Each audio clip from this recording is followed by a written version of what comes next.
ուրեմն ես ներեցեք մի քանի տարի առաջ էի այդ կնոջը ծանոթացել, այսինքն իր գործունեությանը, թե ինչպես էր նա բաց թողել մի անձնավորության, որը կատարել էր շատ վտանգավոր, այսինքն ապացուցված էր վիդեոկամերաներով, որ նա կատարել է, այսինքն նենց չէր, որ ինչ-որ խոսակցության հիման վրա էր, ոչ արագից ապացույցներով է, հստակ ապացույցը կար, ոնց են գալիս, ինչ են անում, ոնց են անում, երկու հոգով, այդ թվում նաև կար ընկերոջ նաև ցուցմունքը։ Տիկին այդ Արմինե Մելիքսեթյանը, այդ անձնավորությունը, որը նաև այդ հանցագործությունների մեջ էր մեղադրվում, բաց էր թողել կալանից, բողոքարկեցին վերաքննիչը կալանավորեց։ Այսինքն սա այն տիկիններից է, ով որովհետև այդ գործողությունը կատարել էր,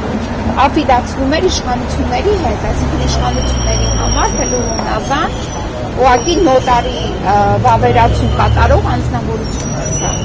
Եվ մենք տեսնում ենք իր վարքագիծը եւ իր գործունեությունը, սա բացարձակ մենք նախորդ իշխանությունների ժամանակ էլ ենք հանդիպել անարդար դատական ակտերին, դատավորներին, դրանցից շատերը նաև շարունակեցին մնալ համակարգում։ Բայց հիմա այս նորերը, այսպես ասած,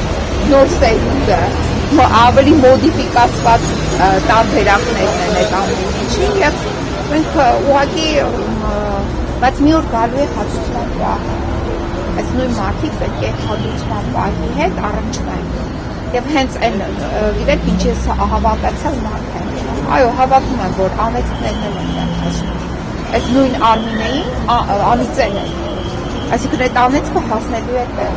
Հիմա եթե իրեն են դրել որպես սրտի դատավոր այս գործով, թող մտածի, որ անեծքները շատ լավ հասնելու են տեղ։ Ուղղակի այդ դատավորը գիտեք ինչ Մասիս Մերքոնյանն էլ մի ես հիմա տեսեք ես իրենց ճանաչում եմ իրենց քաղաքական գործերով, բայց նաև ճանաչում եմ այլ գործերով։ Այս նույն Մասիս Մերքոնյանը մի մարդու, որին ծեծելով դաժանաբար հասցրել է մահվան, այդ ով որ դա կատարել է, դրան մի օր ազատազրկման պատիժ չի տրվել։ Այդ գործը հիմա վերաքննիչ դատարանում քննվում է։ Այսինքն տեսեք մի դեպքում այս մարդկանց տալիս են արտոնություններ, այսինքն քաղաքական գործերով ինչ ուզում են իրենց ասածով անում են, մնացած գործերով են արտոնություն անում, այսինքն մենք ունենում ենք դրա համար համատարած տեսնում են սպանությունները ինչ քանակի են հասել Հայաստանի Հանրապետությունում։ Ես մի գործ ունեմ, հիմնել եմ այս հակակոռուպցիոն կոմիտեին, քանի հատ հաղորդումներ եմ ներկայացրել։ Այդ կոռուպցիան, որ բխում է իշխական համակարգում, բուժաշխատողների շրջանում, կոռուպցիան բխում է